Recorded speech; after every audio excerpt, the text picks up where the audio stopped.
Gary's mod, commonly known as Gmod, has defied the conventional lifespan of a video game to maintain a robust and dedicated following years after its release. The game's persistent appeal can be attributed primarily due to its unique sandbox environment, which grants players unparalleled freedom to create, manipulate, and interact with objects and scenarios of their choosing. I actually have a video in the works covering the timeline of how this game manages to bounce back within the virtual space and media time and time again. Yet there's one topic that never ceases to fizzle out within the Gmod space, and that's horror. I've already mentioned before that the source engine and horror are a hit and miss on the chances that it actually works as intended, unless you cover the loneliness and ambience, which I'm guilty of too. But in today's day, you may have discovered Gmod horror from the millions of videos featuring the neck spots on your reels. Which, I mean,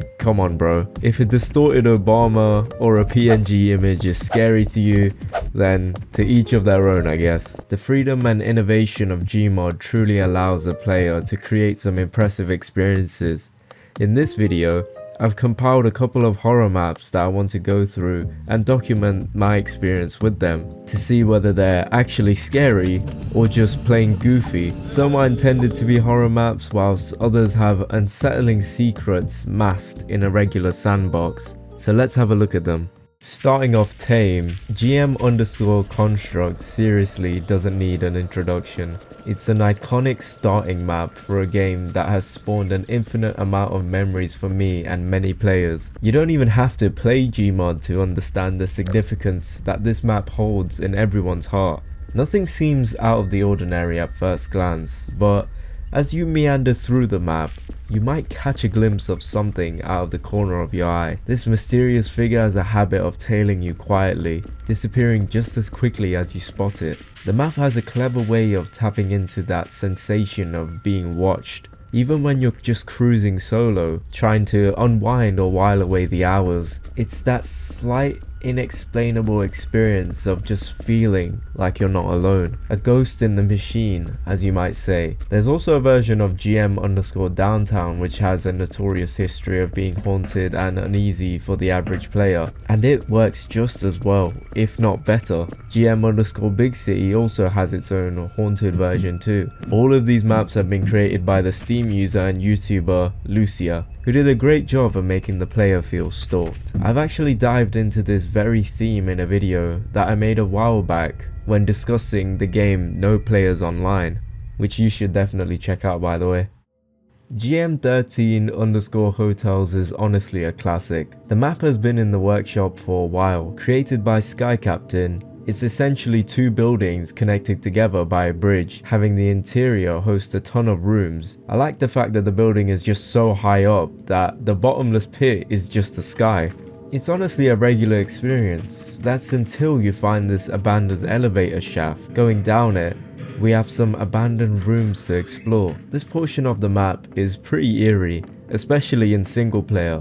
If you pick up this baby doll and head towards this door, it will serve its purpose as a key, allowing you to open it. There isn't really much in the room other than a jump scare. We're going deeper into the sewers and finding this fire. A story event will trigger about the Rat Man. I don't think this entity is related to Portal at all, but it talks about how he escaped and is now living below the hotel. Getting into this hole in the wall will reveal him. He's basically an invincible stalker and doesn't kill the player. Super chill dude. So yeah, a pretty strange shift for a map that is trying to serve its purpose as a harmless sandbox. But now that the tame maps are out of the way, let's get into some real Gmod horror maps. I'm gonna be honest, after playing Nightmare House and watching the millions of Markiplier videos on Gmod horror maps, I thought this one would honestly be a walk in the park, but I was wrong. Made by Fluffic, the map's synopsis is this.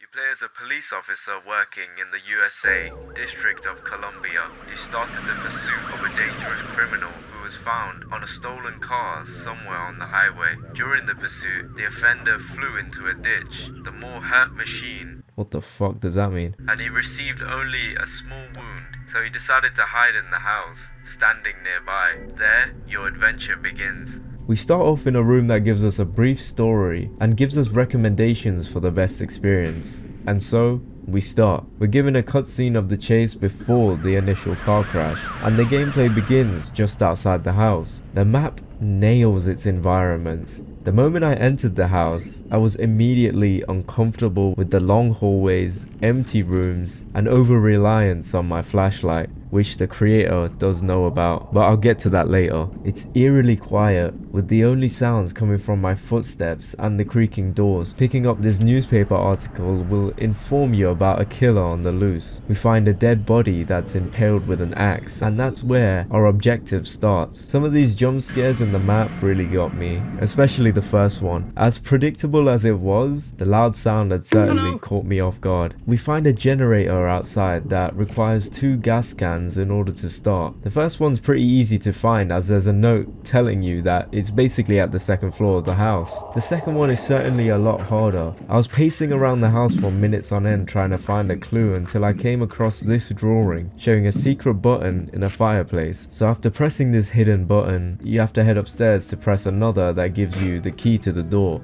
all while this mysterious man is roaming around the house and walking past the windows. Unlocking the door will get you into the basement of the house with a shutter. There's a lever for it, but you must turn on the generator first. Thankfully, the second gas can is right there, so now you can progress. Remember when I spoke about the map's over-reliance on the flashlight? Yeah, I absolutely loved this part of the map. It didn't feel as if I was playing Gmod anymore, but an actual horror game. You have to rely on the lights to navigate around and solve this simple puzzle. Getting deeper underground, the killer emerges and chases you down. This sequence had a lot of tension. You suddenly fall into a pit and are navigating through this strange limbo in your head, watching the killer game end this poor T-posing family at the table. Walking into the light, you suddenly wake up within a cell and have to find your way out of it. I honestly could not find a way out of this at all, so I just no-clipped out of there. You go through yet another small puzzle that gives you a flashlight and a handgun, but with no magazine inside. There's also this pretty neat hiding mechanic when the killer actually spots you. There's another chase sequence before you make it to your car, in which the killer emerges and catches up to you before game ending you. We get a cool credits sequence and are taken to... I'll just have the video play out.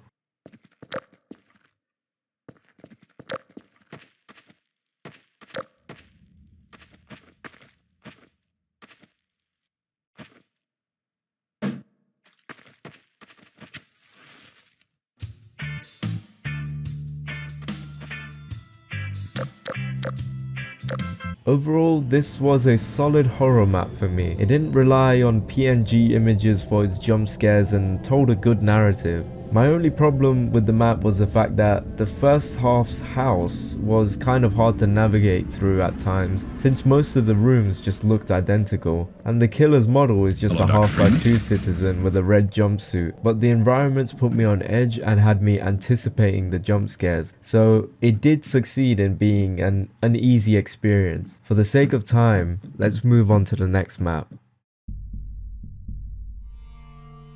Created by Frank, Thomas 2024 and Madman, we're thrown into the starting room that gives us the synopsis of the map. You had an accident, you can't see, but you hear sounds, hospitals sounds. And then all is quiet. What happened? It's a dream? I think he meant, is this a dream? I have to leave this place. In all honesty, it's exactly how you expect it. You're in an abandoned hospital and have to escape the place. The jump scares are kinda mediocre with some PNG images accompanied by screams, as well as some zombies and the burnt corpse model that everybody seems to find scary.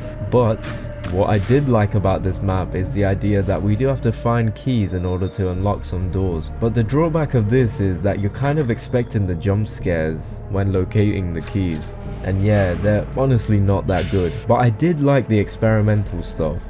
There's a cool dream sequence that involves platforming, as well as this trippy upside down room. You may also recognize the main entity of this map being Emily, the ghost girl from Nightmare House 2, which I made a video on a while ago. It was nice of her to wait whilst I spent a couple of minutes trying to locate a key. There's also quite a bit of combat in the map too, with the game gifting you an SMG, shotgun and a crowbar to take out some zombies. I was also meant to experience a jump scare here, but died from the fall damage. Luckily, the map does have checkpoints. There's also a part near the end of the map that involves a code in order to unlock the door, with hidden numbers around the room. I could not be asked for this, so I just pressed random ass buttons in a sequence and got it correct. Thank God for the fact that pressing the correct numbers makes a noise. After that, we get into an elevator and leave the map, being teleported back to spawn. And the devs are congratulating us.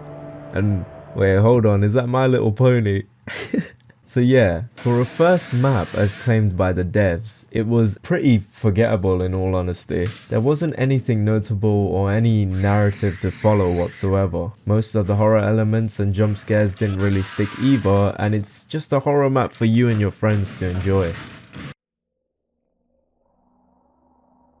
Hell's Resort is yet another classic map that all the YouTubers back in the day used to play. Going into it with a fresh slate and no knowledge of what to do, I was honestly excited. It's got 5 out of 5 stars on the Gmod workshop, so I had high hopes for it. The story is as follows. You and your friends are on a trip and your car engine stops. You go to a resort for shelter. The door's locked behind you and now you must escape. Yeah, that's pretty bare bones and straight to the point. One thing I didn't read was the mission itself. My dumbass thought that these were keys to unlock doors at first, and I'll explain why this is a bad thing in a bit. Starting off in the hotel lobby, the only way to progress through is by going through the door that's labelled rooms 1 to 6. Most jump scares involve either a zombie quickly scuttling across the room, shadow figures, or the corpse ragdoll. It's that or we have our favourite PNG jump scares. I have no idea why everybody found this shit so scary back in the day. There's also a meat room with a dead body and yeah, it's kinda weird. There's also a unique puzzle in the map that is dubbed the Devil's Flower, in which you use the writing and symbols on the wall to decipher a combination. After that, rooms 7 to 9 are unlocked, and this is where I messed up. Since I wasn't destroying the crosses, the shutter just wouldn't open in order for me to progress. So because I was getting lost in trying to find the last one, I just restarted the map and breezed through everything. As for the final part of the map, you're thrown straight into the sewers with this huge monster chasing you, which is basically just a cut Half-Life 2 enemy, and it basically just insta-kills you the moment you touch it. In order to escape, there are numbers on the wall that deliver a combination, and we get a cheeky thank you message once we beat the map. So yeah, out of all of them, this was the shortest and honestly wasn't really scary at all. The only times I jumped were the zombies moving across the map. You can definitely complete this in about 15 minutes. It's short and sweet. I enjoyed my time playing it, but once again it is forgettable. And there isn't really a narrative, it's just escaping the hotel with a few scares along the way. Out of all the maps that I've played, I don't think anything tops stage 2. I was literally on the edge of my seat the entire time I was playing through this map. I remember going through certain portions of the map and being like, damn, that's actually really good horror. Booting up into the spawn room, we get a synopsis. You wake up in an unknown place, reminiscent of some kind of hospital. A simple way out was nowhere to be found. You have no choice and you have to go lower and lower, hoping to find a way out. Your objective is to get out of there. Walking into the first room, the lights immediately die out, with the first objective obviously being to turn on the power. We are currently in stage 2. This map gives off the vibe of loneliness and suspense incredibly well, and I really felt it here. Switching on the power, we head down further into the building, stage 0. This is where the real nightmare begins, and the scares are executed perfectly, with the majority definitely getting me. For example, there's 2 bathrooms here that just seem to be explorable for the sake of immersion. The first has no scares, but the second has a mirror that enticed me to check out my Ryan Gosling player model, yet the mirror suddenly breaks. It's a small scare, but definitely caught me off guard since the map is just so quiet. There's also this room that had me shitting it. The doors in this hallway are locked, yet there's one that's just begging you to enter. Going inside of it triggers this.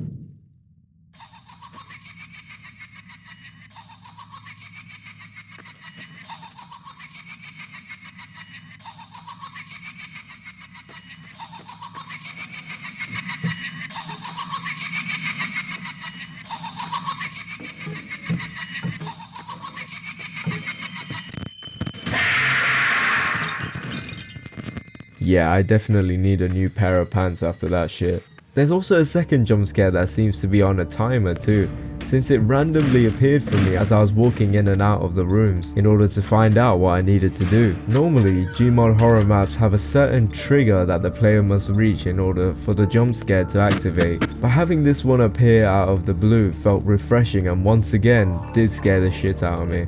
After some more exploring, you find a key card that opens up a small room that requires a code. Throughout this stage, there's numbers marked on the walls that when put together, reveal a combination. There's a map on the table of the rooms that reveal where they are, so the creator knew that you'd be going back and forth, which is why strange anomalies appear when you revisit old locations, such as this shadow figure, as well as this corpse moving its location from earlier. After unlocking the combination, you're granted a key, but there's a fast zombie that chases you. After getting inside of that room, we're gifted a revolver, and that's when we're given the opportunity to defend ourselves. We find a key that's used for the main door that we needed to unlock in order to traverse, and that's when we head down some stairs, which leads us to stage -2. This room similarly starts off to the last with the way you explore and find keys in order to progress. You take out some zombies along the way, and we find ourselves getting into a vent that ends up breaking halfway, forcing you straight into stage -3. This portion of the map is incredibly unique to me. You're unable to use your flashlight and have to rely on this lantern in order to see where you're going. I can't praise this mechanic enough with how uneasy it had me feeling. My vision was completely restricted, only having a short amount of time to react to the scares ahead of me. Once again, you come across that same corpse sitting in its chair. Going down some stairs, we're now in stage -4. Relying on our lantern, we're deep in the depths of the building, aimlessly traversing through the large, empty corridors before our trusty companion fizzles out. Our flashlight is now operational again, so there's a small sense of relief, but that's not for long, as the entity instantly puts up a chase, with zombies blocking your path. This was incredibly intense, as the overall default movement speed was nerfed for the map, so even sprinting felt incredibly slow as the entity was catching up to you. So we finally escaped this thing, and we go down an elevator. We're blessed with a room that offers health and a crowbar, and some ammunition for our revolver. This room's purpose is to equip you well for the final fight between the entity, its zombies, and you. The boss fight itself is pretty simple. Make as much distance as you can with the tall thing and empty your bullets into it. I decided to take out the zombies first so that they wouldn't be a problem, but for some reason the boss ended up getting killed by what seemed to be a prop.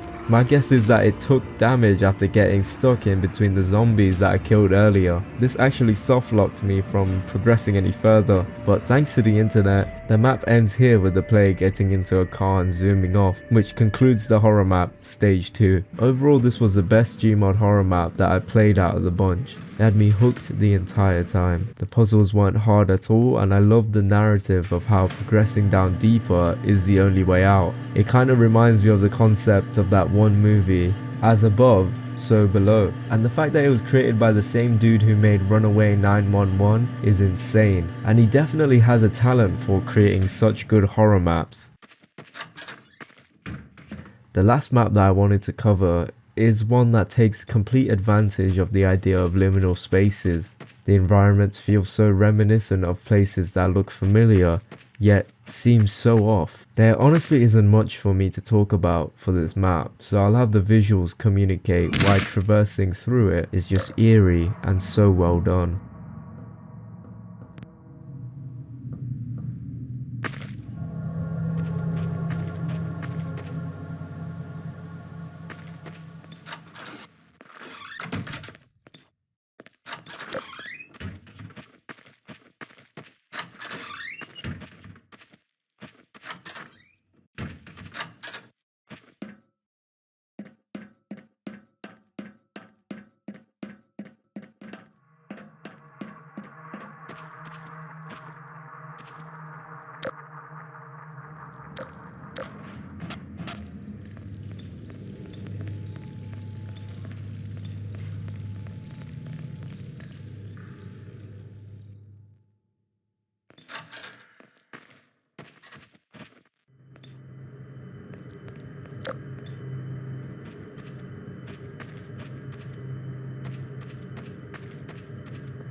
And with that, this video comes to an end. Thank you all so much for watching. If this video receives positive feedback, I'll make sure to make a part 2. The Gmod workshop is full of mysteries that I'd love to take the time in exploring. I'll see you guys in the next one.